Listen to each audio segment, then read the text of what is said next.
नमस्कार साथियों, मैं doctor Manoj Ahuja Ahuja news channel में आपका हार्दिक अभिनंदन करता हूं। आहूजा न्यूज बुलेटिन देखने से पहले हम आपको बता दें, हमारा न्यूज चैनल कोई प्रोफेशनल चैनल नहीं है। कानून की विशेष जानकारियां दिखाना, मौजूदा विधानसभा से संबंधित महत्वपूर्ण खबरें दिखाना और हमसे जो लोग जुड़े हुए हैं, हमारे सब्सक्राइबर्स, हमारे मित्र, हमारे शुभचिंतक, उनसे जुड़ी हुई महत्वपूर्ण खबरें दिखाना हमारे आहूजा न्यूज चैनल की पहली प्राथमिकता में शामिल है। आप भी हमारे आहूजा न्यूज चैनल के सदस्य बने। अगर आपने हमारे चैनल को सब्सक्राइब नहीं किया है तो सब्सक्राइब करें। तो आइए देखते हैं आज की विशेष खबरें आहूजा न्यूज चैनल बुलेटिन। जिला एवं सत्र न्यायालय में जिला बार एसोसिएशन के आयोजित कार्यक्रम में आरटीडीसी चेयरमैन धर्मेंद्र राठौर ने अधिवक्ताओं से संवाद किया और मुख्यमंत्री से उनकी मांगों का निवारण का आश्वासन दिया। जिला बार एसोसिएशन अध्यक्ष नरेंद्र सिंह व राठौर सचिव राजेश यादव सहित कार्यकारिणी ने चेयरमैन धर्मेंद्र राठौर का स्वागत किया और उन्हें ज्ञापन भी दिया। बार अध्यक्ष नरेंद्र सिंह राठौर ने बताया कि हमारी मुख्य मांग यह है कि नए न्यायालय में अधिवक्ताओं के लिए 77 चेंबर बने हैं। अधिवक्ताओं के लिए 200 चेंबर बन जाए। इसके लिए 16 करोड़ 38 लाख का बजट जारी किया जाए। अधिवक्ताओं की मांग पर आरटीडीसी चेयरमैन ने कहा कि अधिवक्ताओं की जो भी मांगे हैं, उन मांगों को मुख्यमंत्री से प्रमुखता से निवारण कराया जाएगा। उन्होंने कहा कि अब तक अजमेर का जो विकास होना चाहिए था, वह विकास नहीं हो सका। अब हम सब मिलकर अजमेर का विकास करेंगे। बार कार्यकारिणी के अलावा भी अधिवक्ताओं ने राठौर का स्वागत किया। कार्यक्रम में जिला बार के सचिव राजेश यादव, उपाध्यक्ष दिनेश राठौर, लोक अभियोजक विवेक पराशर, विशिष्ट लोक अभियोजक राजेंद्र सिंह राठौर, मंजूर अली, ब्रजेश पांडे, विक्रम सिंह शेखावत, राजेश हिनानी, फारूक नजमी, अशरफ बुलंद खान, हरीश बारोटिया, ललित कुपावत व ब्रजेंद्र सिंह राठौर, अनुज टंडन, भरत शर्मा, राजेंद्र सिंह राठौर आदि मौजूद रहे। जो भी समस्या बताई है इन्होंने, कुछ फाइनेंस से रिलेटेड है, कुछ नॉन फाइनेंस से रिलेटेड, इनको मैं माननीय मुख्यमंत्री जी के समक्ष पुरजोर ढंग से रखूंगा और पूरी तरह से पैरवी करूंगा कि अजमेर तो की ये मांग इन्होंने जो की है वो सार्वजनिक हित की मांग की। यहाँ हमारी सरकार ने करीब 200 करोड़ का कोर्ट परिसर बनाने का काम यहाँ चल रहा है। उसमें वकील साहिबान की बैठने के लिए, एडवोकेट चैम्बर्स के लिए इन्होंने 16 करोड़ के करीब राशि की और मांग की है। ये भावना मैं पहुंचाऊंगा और उम्मीद है, मुख्यमंत्री जी खुद कहते हैं कि आप मांगते मांगते थक जाओगे, मैं देता देता नहीं थकूंगा। तो उम्मीद कर रहे हैं कि इस मामले पे मुख्यमंत्री जी संवेदनशीलता से, सहृदयता से वो हमारी मांग को जरूर पूरा करें। वकील बोल रहे हैं कि 2 टिकट हमारे भी बिल्कुल चाहिए। अभी कांग्रेस के प्रति सभी समुदायों का ऐसा उत्साह है, ऐसा, क्योंकि हमारे प्रदेश के लोकप्रिय मुख्यमंत्री जी ने जो फैसले किए हैं उससे ये साबित हो गया है कि इस बार हमारी सरकार रिपीट होने जा रही है। मतलब सरकार रिपीट होने जा रही है तो टिकटों की मांग भी बढ़ रही है। वकील साहिबान भी मांग रहे हैं, डॉक्टर साहिबान भी मांग रहे हैं और भी इस बार, लेकिन टिकट मांगे ये, टिकट मांगने का हक भी है। हम इनकी पैरवी भी करेंगे कि अच्छे अगर वकील मिले, अच्छे डॉक्टर मिले, अच्छे इंजीनियर मिले। अब राजनीति में अच्छे लोगों की ज़रूरत है, अच्छे लोग आने चाहिए राजनीति में, हम उनका वेलकम करेंगे। और जब फैसला हाईकमान कर देगा टिकट के मामले में, तो मैंने भी सारे वकील समुदाय से अपील की है, इस बार हम सब मिलके अच्छा राजस्थान बनाने के लिए आओ मिले, अच्छा राजस्थान बनाएं। अशोक गहलोत जी की लीडरशिप में राजस्थान एक विकसित राजस्थान बने। और अजमेर, जिसकी उपेक्षा हुई है, अब अजमेर उपेक्षा बर्दाश्त नहीं करेगा। अजमेर भी विकास की दौड़ में बराबर और शहरों की तरह दौड़े, ये उम्मीद हम करें।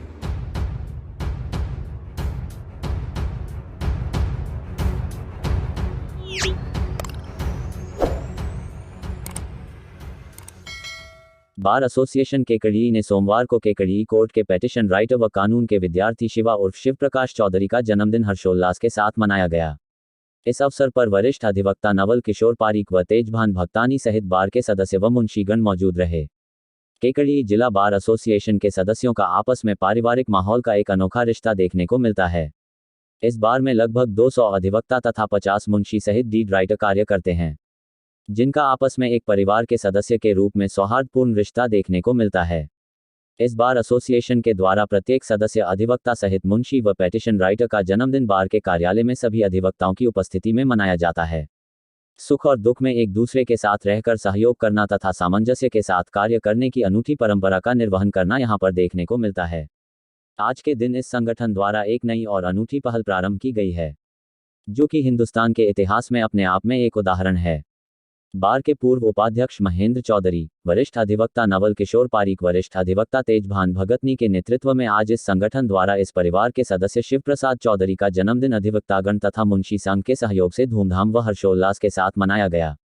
बार के सदस्य अधिवक्ता केदार चौधरी ने बताया कि हर वर्ष की भांति इस वर्ष भी हरदिल अजीत शिवा चौधरी का जन्मदिन आज सभी अधिवक्ता साथियों तथा मुंशीगण के सानिध्य में मनाया गया। बार के वरिष्ठ अधिवक्ता नवल किशोर पारीक ने कहा कि हमारी बार की इस परिपाटी से न केवल आपसी रिश्तों में प्रगाढ़ता उत्पन्न होती है बल्कि एक सौहार्दपूर्ण वातावरण के साथ जिस प्रकार से काम किया जाता है उसका परिणाम भी सार्थक रूप से देखने को मिलता है।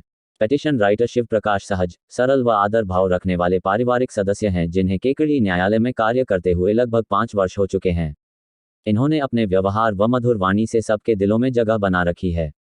सबका सहयोग करना तथा अच्छी सलाह देना इनके व्यक्तित्व की निशानी है। ऐसे व्यक्ति का जन्मदिन मनाकर केकड़ी बार के सभी अधिवक्ता साथियों के मन में खुशी है। समारोह में शिव प्रकाश चौधरी का माल्यार्पण कर साफा पहनाकर अभिनंदन किया गया तथा केक काटकर बधाई व शुभकामनाएं दी गई। इस अवसर पर चौधरी ने सभी वरिष्ठ अधिवक्ताओं के पैर छूकर आशीर्वाद लिया। जन्मदिन समारोह में बार के पूर्व उपाध्यक्ष महेंद्र चौधरी, वरिष्ठ अधिवक्ता नवल किशोर पारीक, तेजभान भगतानी, एडवोकेट डॉक्टर मनोज आहूजा, महावीर गुर्जर, पूर्व अपर लोक अभियोजक घनश्याम वैष्णव, अनुराग पांडेय, केदार चौधरी, भैरू सिंह राठौड़, एडवोकेट संदीप मीना, कमलेश कांसोटिया, प्रणपाल सिंह राठौड़, गजेंद्र पाराशर, राधेश्याम मुंशी, विनोद मुंशी, कमल दाधीच, भावेश जैन सहित कई अधिवक्ता व मुंशी मौजूद रहे।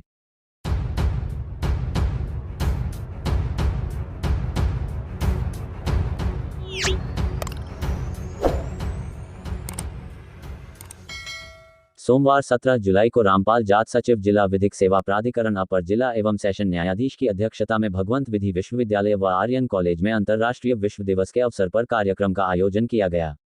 कार्यक्रम में सचिव जिला विधिक सेवा प्राधिकरण ने बताया कि अंतर्राष्ट्रीय न्याय दिवस दुनिया भर में शांति, सुरक्षा और स्थिरता बनाए रखने के लिए मनाया जाता है। यह एक अंतर्राष्ट्रीय आपराधिक न्याय प्रणाली स्थापित करने और पीड़ितों के अधिकारों को बढ़ावा देने का दिवस है। इस दिन का उद्देश्य पीड़ितों के लिए अधिकारों को बढ़ावा देने और उनके न्याय का समर्थन करने के लिए सभी को एकजुट करना है। सचिव द्वारा बताया गया कि समाज में गरीब, असहाय एवं पिछड़े व्यक्ति जिनका कोर्ट में मामला विचाराधीन है और जो मुकदमे लड़ने में असमर्थ है उनके लिए जिला विधिक सेवा प्राधिकरण द्वारा विशेष विधिक जागरूकता शिविर लगाकर उनकी सहायता की जाती है और उन्हें निःशुल्क विधिक सहायता के माध्यम से अधिवक्ता उपलब्ध करवाया जाता है जिससे उनका प्रकरण जल्द से जल्द निस्तारित हो सके। सचिव द्वारा ये भी बताया गया कि प्रत्येक वर्ष अंतर्राष्ट्रीय न्याय दिवस निर्धारित थीम के अनुसार जाता है। वर्ष 2023 की अंतर्राष्ट्रीय न्याय दिवस की थीम सामाजिक न्याय के लिए बाधाओं पर काबू पाना और अवसरों को उजागर करना है। न्याय उस व्यवस्था का नाम है जो व्यक्तियों, समुदायों तथा समूहों को एक सूत्र में बांधती है। किसी व्यवस्था को बनाए रखना ही न्याय है, क्योंकि कोई भी व्यवस्था किन्हीं तत्वों को एक दूसरे के साथ जोड़ने के बाद ही बनती है। परंपरागत रूप में न्याय की धारणा को नैतिक रूप में ही अपनाया जाता रहा है। इसी के साथ कार्यक्रम के अंत में रामपाल जाट सचिव जिला विधिक सेवा प्राधिकरण chairman doctor Anil Singh, vice chancellor doctor V.K. Sharma, doctor Rajendra गोखरू आदि ने वृक्षारोपण कर पर्यावरण के प्रति जागरूक रहने का भी संदेश दिया। साथ ही आज 17 जुलाई को जिला विधिक सेवा प्राधिकरण व जिला बार एसोसिएशन के संयुक्त तत्वाधान में अंतर्राष्ट्रीय न्याय दिवस कार्यक्रम का आयोजन किया गया। कार्यक्रम में रामपाल जाट सचिव जिला विधिक सेवा प्राधिकरण अपर जिला एवं सेशन न्यायाधीश श्री कौशल सिंह, अपर जिला एवं सेशन न्यायाधीश संख्या 1 श्री विकास चौधरी, अपर जिला एवं सेशन न्यायाधीश संख्या 2 श्रीमती सीमा ढाका, मुख्य न्यायिक मजिस्ट्रेट, न्यायिक अधिकारीगण, अध्यक्ष बार एसोसिएशन एवं अधिवक्तागण उपस्थित रहे। सचिव द्वारा बताया गया कि न्याय की जो अवधारणा है वो विशिष्ट रूप से न केवल आपराधिक न्याय के रूप में देखी जाती है बल्कि लोगों के शांति के प्रयास से देखी जाती है, क्योंकि जहां पर शांति नहीं है वहां पर न्याय नहीं है। अगर विश्व में शांति स्थापित हो जाए तो यह मानिए कि विश्व पुनर्तः न्याय संवत है। साथ ही श्रीमती सीमा ढाका, मुख्य न्यायिक मजिस्ट्रेट द्वारा बताया गया कि न्याय के लिए ही अंतर्राष्ट्रीय न्याय दिवस मनाया जाता है। साथ ही यह भी बताया कि पीड़ित व्यक्तियों को न्याय दिलाने के लिए ही न्यायालयों की स्थापना की गई है।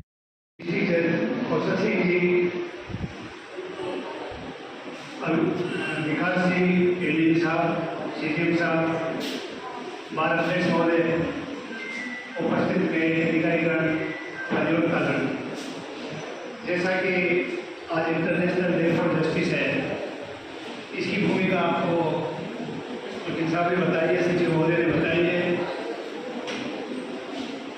न्याय की जो अवधारणा है वो विशेष रूप से न केवल क्रिमिनल जस्टिस के रूप में देखी जाती है बल्कि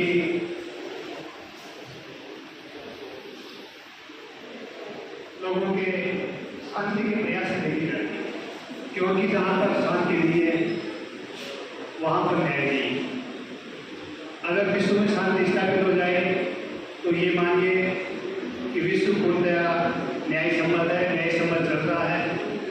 लेकिन अक्सर देखा जाता है कि लोगों में असमानता है, विभेद है, लोगों में इस प्रकार से एक दूसरे के साथ विवेककारी नीतियाँ बनाई जाती हैं और उस चीज का पालन किया जाता है। जैसा कि आज का दिवस है कि इंटरनेशनल डे फॉर जस्टिस, सबसे पहले मैं राजस्थान की भूमिका इस बारे में बताना चाहता हूँ कि 1998 में इंटरनेशनल कोर्ट ऑफ जस्टिस की स्थापना हुई।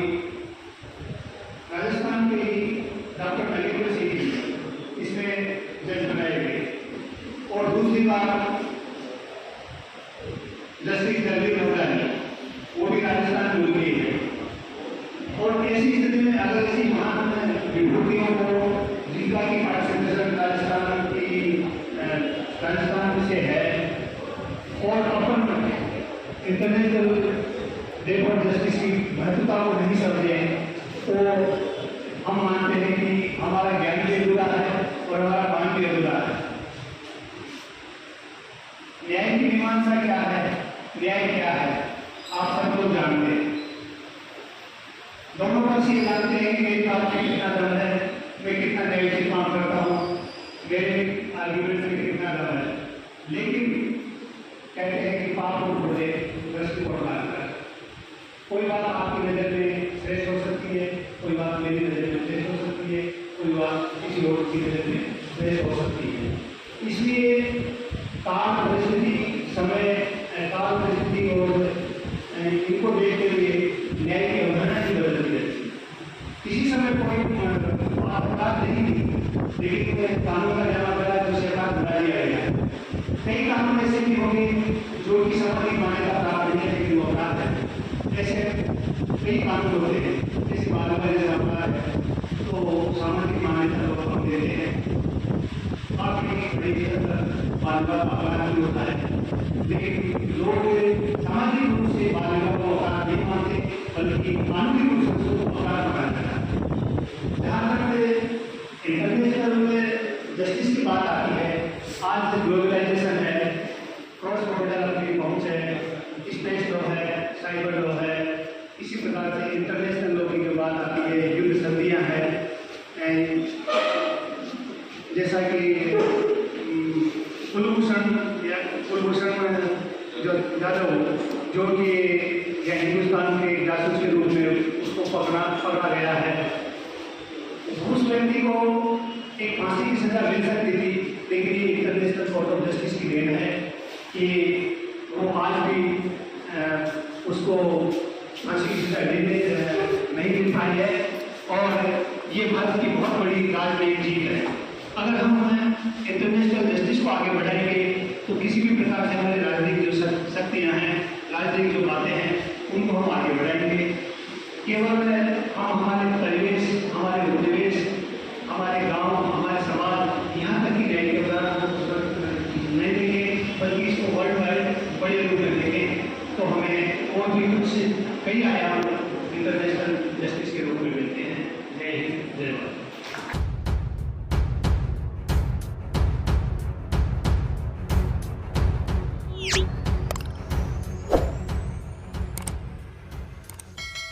भिनाई के एबीवीपी पदाधिकारियों ने सोमवार को उपखंड अधिकारी भिनाई को राज्यपाल के नाम ज्ञापन देते हुए बताया कि 15 जुलाई 2023 की रात में जेएनवीयू जोधपुर के पुराना परिसर में हॉकी ग्राउंड में नाबालिग बहन के साथ गैंगरेप की घटना का एबीवीपी सख्त विरोध करती है तथा आरोपियों को फांसी की सजा दिलाने की मांग करती हैं। राजस्थान में कांग्रेस नेतृत्व वाली राज्य सरकार द्वारा परिसरों की सुरक्षा को पूरी तरह अनदेखा किया गया, जबकि इस संदर्भ में बार बार मांग की जा रही थी। राजस्थान में कानून व्यवस्था की स्थिति दिन प्रतिदिन बद से बदतर होती जा रही है। प्रदेश सरकार की अक्षमता के कारण राज्य में महिलाएं सुरक्षित नहीं हैं। राजस्थान में कानून की जर्जर स्थिति की अखिल भारतीय विद्यार्थी परिषद कड़ी भर्त्सना करती है। राजस्थान में ये चुनावी वर्ष है, इस कारण गहलोत सरकार पुलिस सहित विभिन्न राज्य मशीनरी का उपयोग अपनी अक्षमता को छिपाने के लिए कर रही है। जोधपुर गैंगरेप घटना में राज्य सरकार द्वारा घटना को रोकने में सरकार की विफलताओं को छिपाने के लिए कुछ मीडिया समूहों का सहारा लेकर घटना के आरोपियों की गिरफ्तारी के बाद डीसीपी अमृता दोहन द्वारा बिना जांच किए ही एबीवीपी से आरोपियों का संबंध बताने की निंदा करते हैं, क्योंकि आरोपी ना तो दायित्वधारी हैं, ना ही उनमें से कोई भी आरोपी एबीवीपी का सदस्य हैं। ऐसे छात्रों की पूर्ण जानकारी प्राप्त कर ही जानकारी मीडिया के समक्ष रखनी चाहिए। छात्र नेताओं ने ज्ञापन के माध्यम से डीसीपी अमृता दोहन द्वारा जारी बयान का खंडन करने की मांग की है।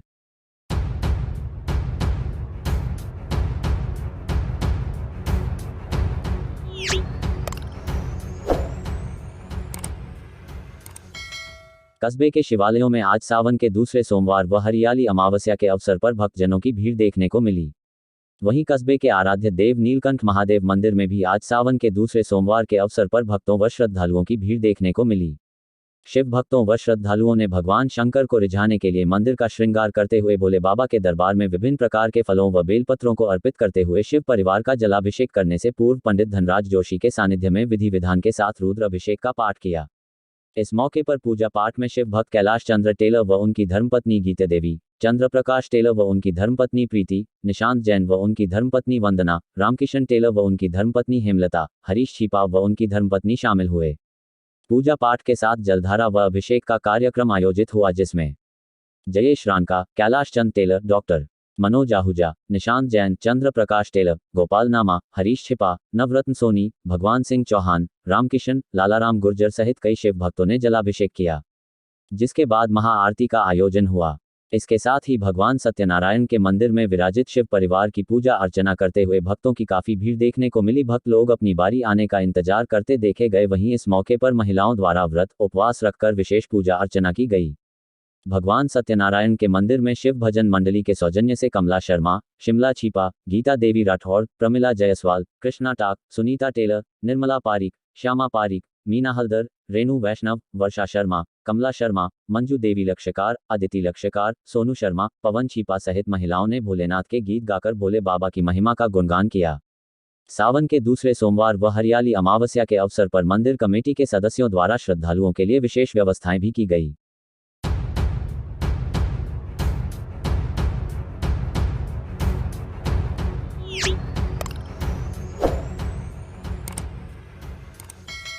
नगर के शिवालयों में आज सावन के दूसरे सोमवार व हरियाली अमावस्या के अवसर पर भक्तजनों की भीड़ देखने को मिली। वहीं सिंधी समाज के बाबानी परिवार के सानिध्य में हर वर्ष की भांति इस वर्ष भी बलराम बाबानी उर्फ बल्लू भाई के पारिवारिक सदस्यों द्वारा झूलेश्वर महादेव के मंदिर में जलधारा का कार्यक्रम आयोजित किया गया।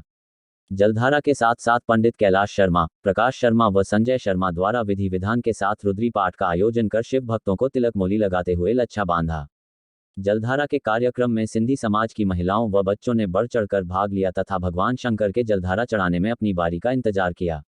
इस मौके पर बाबानी परिवार के शिव भक्तों व श्रद्धालुओं ने भगवान शंकर को रिझाने के लिए मंदिर का श्रृंगार करते हुए भोले बाबा के दरबार में विभिन्न प्रकार के फलों व बेलपत्रों को भी अर्पित करते हुए शिव परिवार का जलाभिषेक किया। इस मौके पर बाबानी परिवार के बलराम बाबानी, चंद्र प्रकाश बाबानी, हरीश बाबानी, राजेश बाबानी, सिद्धार्थ जितेश, पारस बाबानी अपने संपूर्ण परिवार के साथ जलधारा कार्यक्रम में मौजूद रहे, जिन्होंने जलधारा में भाग लेने आए अन्य भक्तों का अभिनंदन करते हुए उनको भी जलधारा के लिए निमंत्रण दिया। जलधारा के अवसर पर उपस्थित महिलाओं ने भोलेनाथ के गीत गाकर भोले बाबा की महिमा का गुणगान किया। अंत में आरती के बाद भोजन प्रसादी का आयोजन भी शिव भक्त बाबानी परिवार के सौजन्य से किया गया।